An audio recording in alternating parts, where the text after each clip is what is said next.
الحمد لله رب العالمين أشهد أن لا إله إلا الله وحده لا شريك له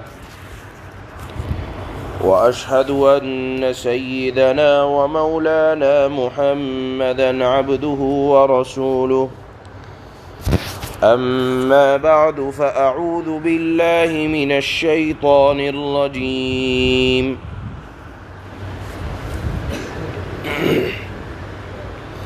بسم الله الرحمن الرحيم يا أيها الذين آمنوا اذكروا الله ذكرا كثيرا وسبحوه بكرة وأصيلا هو الذي يصلي عليكم وملائكته ليخرجكم من الظلمات إلى النور وكان بالمؤمنين رحيما تحيتهم يوم يلقونه سلام وأعد لهم أجرا كريما صدق اللہ مولانا العلی العظیم۔ گزشتہ آیات میں جو سلسلہ چل رہا تھا وہ یہ تھا کہ جب اللہ کے نبی صلی اللہ علیہ وسلم نے حضرت زید بن حارثہ رضی اللہ تعالی عنہ کی مطلقہ بیوی حضرت زینب بنت جحش رضی اللہ تعالی عنہا سے نکاح فرمایا، ان کی عدت کے بعد تو مخالفین نے طوفان بدتمیزی اور اعتراضات کی بوچھار کر دی۔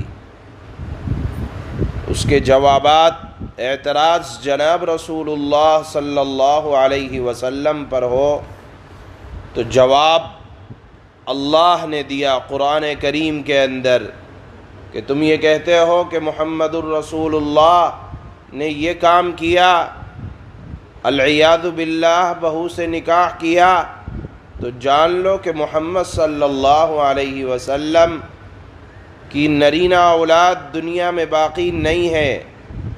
اور دوسری بات یہ کہ آپ علیہ الصلاۃ والسلام اپنی مرضی سے کوئی کام نہیں کرتے، بلکہ ولیکن رسول اللہ، وہ تو اللہ کے رسول ہیں، اللہ نے ان کو بھیجا ہے، اور جو کچھ اللہ کی منشا ہوتی ہے، اللہ کا ارادہ ہوتا ہے اور اللہ کا حکم ہوتا ہے، جناب رسول اللہ صلی اللہ علیہ وسلم اس کو اپنے عمل میں لاتے ہیں۔ آپ کا ذاتی فعل یا ذاتی عمل کچھ نہیں ہوتا، وہ جو کچھ ہوتا ہے وہ اللہ کا حکم یا اللہ کا مشورہ، یا یہ کہا جائے کہ اللہ کی طرف سے احکامات دیے جاتے ہیں، اس پر عمل جناب رسول اللہ صلی اللہ علیہ وسلم فرماتے ہیں۔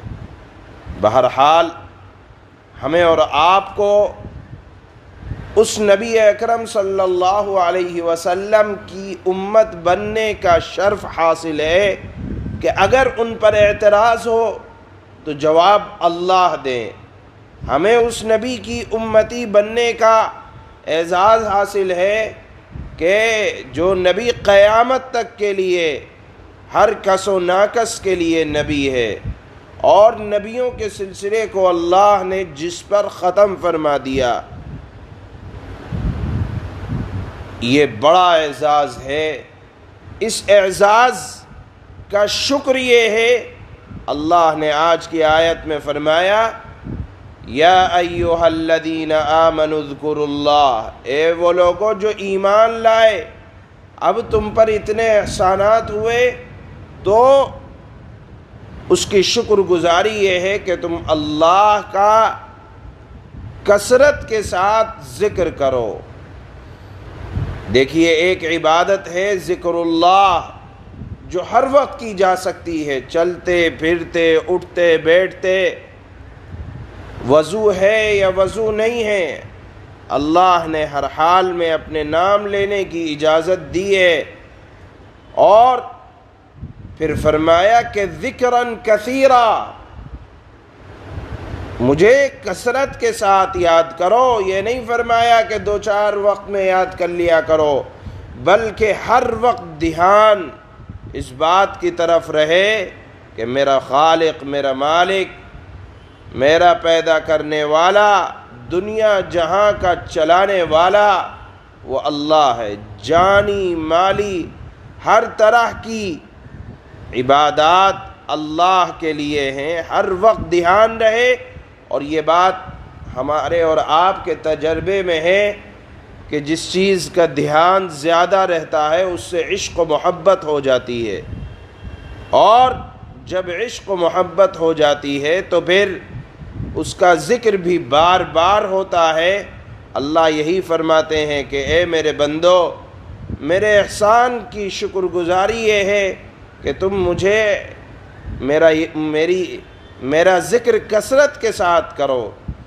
علماء نے لکھا ہے کہ ذکر اللہ ایک ایسی عبادت ہے کہ جہاں کثرت مقصود ہے، جہاں اللہ نے نماز کا، روزے کا، حج کا حکم فرمایا، وہاں یہ نہیں فرمایا کہ بہت زیادہ نمازیں پڑھو، بہت زیادہ زکوٰۃ دو، بلکہ جو مقدار ہے اتنی دو۔ نماز کے دن میں 5 مرتبہ فرض ہے وہ ادا کرو، اسی طرح جب حج فرض ہو جائے تو زندگی میں ایک بار حج کر لو۔ لیکن ذکر اللہ جہاں اللہ نے فرمایا وہاں فرمایا کہ کثرت کے ساتھ یاد کرو تاکہ تمہیں عشق ہو جائے، اور جب عشق ہو جاتا ہے تو پھر آدمی کو اس کے احکامات کو بجا لانے میں مستی آتی ہے، لطف آتا ہے۔ اس لطف کے حاصل کرنے کے لیے ذکر اللہ کی کثرت کا حکم دیا گیا، اور پھر اس کا فائدہ یہ ہوگا کہ تم اللہ کو یاد کرو گے تو ہوگا کیا؟ هو الذی یصلی علیکم وملائکتہ، اللہ فرماتے ہیں کہ وہ ذات بھی تم پر اپنی رحمت کو نازل کرے گی۔ تم اللہ کو یاد کرو گے، اس کی رحمت تمہارے اوپر برسے گی، فرشتوں کے واسطے سے برسے گی، اور اس رحمت کے نتیجے میں تمہیں تاریکی سے روشنی کی طرف اللہ نکال دیں گے، جہالت و گمراہی کی سے نکال کر علم کی روشنی حاصل ہوگی، اور اس سے اپنے مستقبل تک پہنچنا آسان رہے گا۔ اور پھر اللہ نے فرمایا یہ تو دنیا کا فائدہ ہے کہ اللہ کی رحمت ذکر اللہ کی کثرت کرنے والوں پر رات دن برسے گی۔ آخرت میں یہ ہوگا تحیتہم یوم یلقونہ سلام، ان کا استقبال، جنتیوں کا استقبال، ہر وقت جن کو ہر معاملے میں خدا کا خیال رہے تو جس دن اللہ سے ملاقات ہوگی سلام کے ساتھ ان کا استقبال کیا جائے گا۔ اس طرح کا مضمون قرآن میں 2-3 جگہ اور آیا ہے کہ اللہ نے فرمایا سلام قولا من رب الرحیم، جنتیوں کا استقبال رب العالمین کی طرف سے سلام کے ذریعے سے ہوگا۔ اسی طرح فرشتے بھی سلام بھیجتے ہوں گے۔ قرآن کے ایک اور مضمون میں فرمایا گیا یقولون سلام علیکم ادخلوا الجنہ، فرشتے کہیں گے سلامتی ہو تم پر، تم جنت میں اطمینان کے ساتھ داخل ہو جاؤ۔ اسی طرح اہل جنت جب جنت میں ملیں گے تو آپس میں سلام کریں گے، گویا کہ سلام سے بھی اعزاز ہوتا ہے۔ اللہ نے فرمایا کہ جب تم ملاقات کے لیے آؤ گے تو رب العالمین کی طرف سے تم پر آخرت میں سلامتی اور سلام سے تمہارا استقبال کیا جائے گا۔ ایک فائدہ۔ دوسرا فائدہ اللہ نے فرمایا وَأَعَدَّ لَهُمْ أَجْرًا كَرِيمًا، اور بھی بہت سا اجر میں نے تیار کر رکھا ہے۔ لہذا ہر وقت اللہ کی یاد دہانی میں ایک مومن کو مصروف رہنا یہ بھی ایک عبادت ہے۔ در حقیقت ہم اور آپ جو نماز پڑھتے ہیں یا عبادات کو انجام دیتے ہیں یہ بھی اللہ کی یاد دہانی ہے، لیکن ان عبادتوں کے بعد آدمی یہ سمجھے کہ میری ذمہ داری پوری ہو گئی، نہیں، سفر میں، حضر میں، چلتے پھرتے، اٹھتے بیٹھتے، گھر میں، گھر کے باہر، ہر وقت یہ خیال رہنا چاہیے اور اللہ کو یاد رکھنا چاہیے. یہی مراد ہے اذکروا اللہ ذکرا کثیرا. چنانچہ اللہ فرماتے ہیں یا ایہا الذین آمنوا اذکروا اللہ ذکرا کثیرا. اے ایمان والو، میرے احسان کا تقاضا یہ ہے اور اس کا شکر یہ ہے کہ اللہ کو خوب کثرت کے ساتھ یاد کیا کرو. وَسَبِّحُوهُ بُكْرَةً وَأَصِيلًا. صبح اور شام اللہ کی پاکی بیان کیا کرو.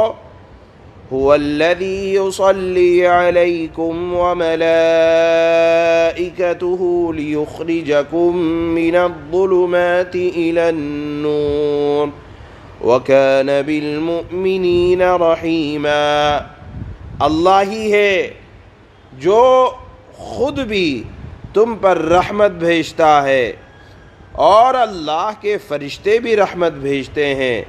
کیوں؟ تاکہ وہ تمہیں اندھیروں سے نکال کر روشنی میں لے آئے. مراد یہ ہے زندگیوں سے جہالت ختم ہو اور اللہ مؤمنوں پر بہت مہربان ہے.